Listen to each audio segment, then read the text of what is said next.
Vamos pegar Ambev, primeiro que foi em 2021. O relator só conhece 2023 para lá. Era bom ele prestar atenção no que veio antes de 2023. 2021, 2022, 2022, olha só.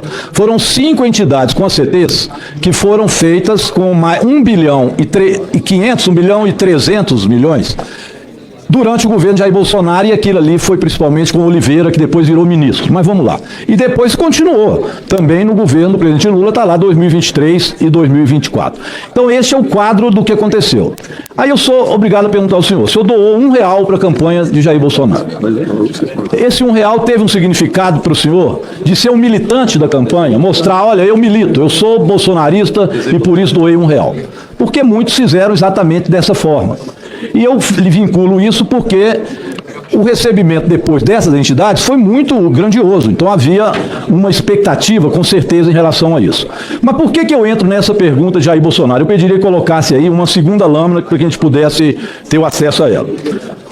Aqui um senador já disse que tinha ido até a transição do governo Bolsonaro e apresentado peritos médicos lá do INSS. Ali é a reunião dos peritos médicos com o senador, que foi no dia 12 de novembro de 2018. Esses peritos são da Associação Nacional dos Médicos Peritos da Previdência Social. Silêncio, por favor, na sala. Põe a outra foto para ver com quem que esses peritos se reuniram também. Está lá o senador, novamente, e ele se reúne agora com Onyx Lorenzoni, que depois veio a ser ministro. E também eles foram, depois eu vou dizer o que eles foram contar lá. E fizeram a reunião também com Onyx Lorenzoni. Essa reunião de aí foi de 11 de dezembro de 2018. Tudo isso na transição. Vamos à próxima foto, já que vocês gostam tanto de foto. Às vezes o relator reconhece essa foto. Aí já é Osmar Terra, também com os peritos médicos que foram lá conversar na transição. A próxima tela. Um mês depois dessa reunião, a próxima, por favor. Um mês depois dessa reunião, isso aí está na página da Associação Nacional dos Médicos Peritos. Eles se encontraram com o ex-presidente Jair Bolsonaro, que naquela época estava na transição. Olha o que eles colocaram.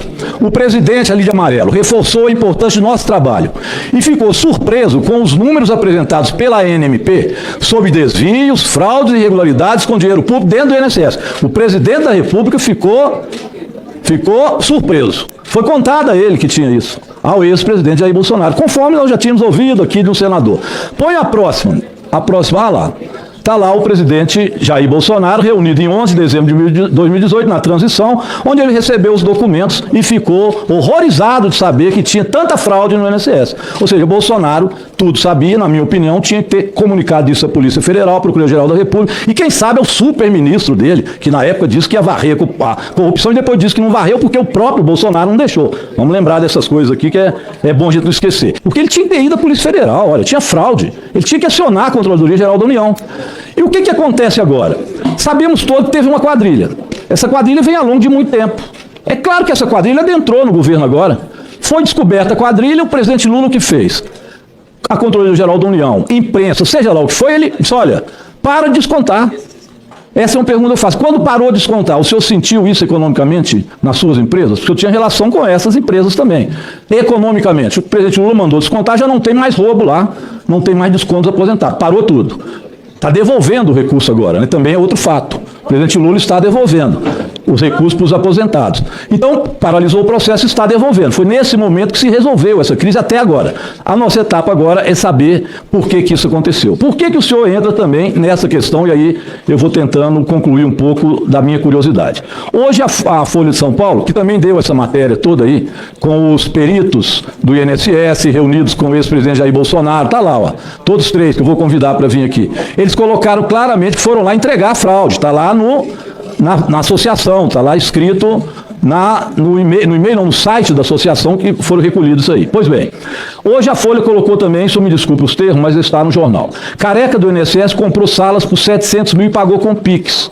Diz que o senhor comprou 3 salas ou 2 salas aqui em Brasília e usou Pix para pagar com 700 mil reais. Eu fiquei curioso por que Pix numa hora dessa.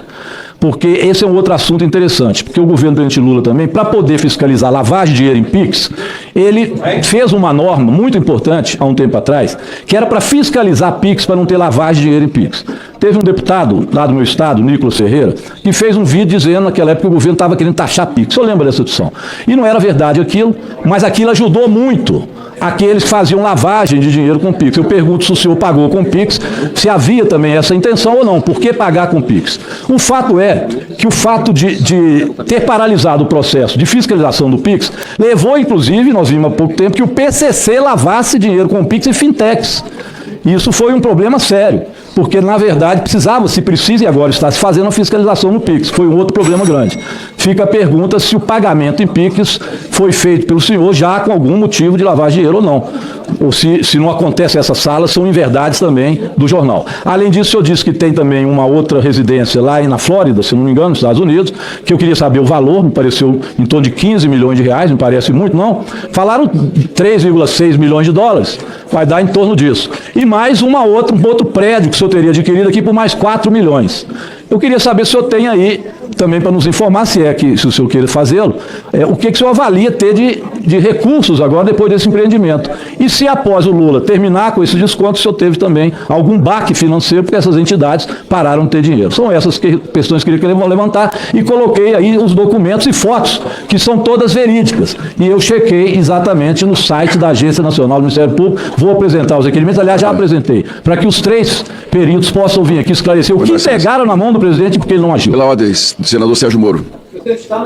Pela ordem agora, porque não tem uma ordem de fala? Não, eu tenho, mas é porque senador, eu citei. O outro eu não citei, nem falo o nome dele. Artigo 14, presidente, referia ao ministro do anterior governo, que evidentemente é minha pessoa. Não, citou. Eu não citei, eu nem cito o nome dele. A gente combateu. Eu vou querer uma fala depois para rebater, porque eu não citei o nome, não quis citar, nem falo o nome dele. Por favor. Você tirou pela ordem, senador Sérgio Moro. O deputado devia se preocupar com esse escândalo que está no colo do governo Lula, né? Isso é inegável. As suspeitas de corrupção são de altos funcionários do INSS indicados no governo Lula. Inclusive, eu tenho aí várias perguntas, porque até agora eu não entendi como é que a empresa do senhor Antônio Antunes transferiu aí 10 milhões para a empresa que era esposa do procurador Virgílio. Quais são esses serviços prestados? Eu quero ouvir esses esclarecimentos, porque até agora, e acho que os colegas deviam perguntar isso. Eu estou mais adiante ali, vou perguntar no meu momento, mas até o momento o que a gente tem são transações milionárias feitas por empresas do senhor Antônio Antunes, para a Taísa, para o Eric Fidelis, e isso é uma coincidência bastante estranha, já que são as mesmas pessoas que são suspeitas de terem facilitado o desconto desses benefícios. Eu quero que ele demonstre aqui, já que ele está tão disposto assim a colaborar, quais foram os serviços prestados por essas empresas. Não. Com a palavra o senador Fabiano Contarato. Presidente, só que ele... Presidente, posso falar pela liderança do PT? Não, o tempo da liderança já foi usado. Não, do PT não. Não, ele O falou tempo da liderança já foi usado. Foi não, presidente. Já foi. Foi do governo. É porque Vossa Excelência não... Não, foi do governo. Aqui não tem liderança para o partido. Presidente, só aqui tem liderança do governo e da oposição. 30 segundos para esclarecer, já que ele citou o deputado... Um minuto para o deputado Rogério Corrêa. Não, é bastante rápido, porque o que eu citei é que, de fato, naquela época, o ex-presidente Jair Bolsonaro soube de tudo. Está isso no site da Agência Nacional dos Peritos Médicos, do INSS, que entregaram para ele e falaram de fraude. O que eu disse, e eu repito, é que o ex-presidente Jair Bolsonaro não levou isso à Polícia Federal, nem à Controladoria Geral da União, nem ao seu superministro que existia na época, que dizia que ia combater tudo quanto é tipo de fraude, que saiu dizendo que não combateu as fraudes porque o Bolsonaro não deixou. Se quiser, eu trago isso e coloco na próxima. Mas está excelente.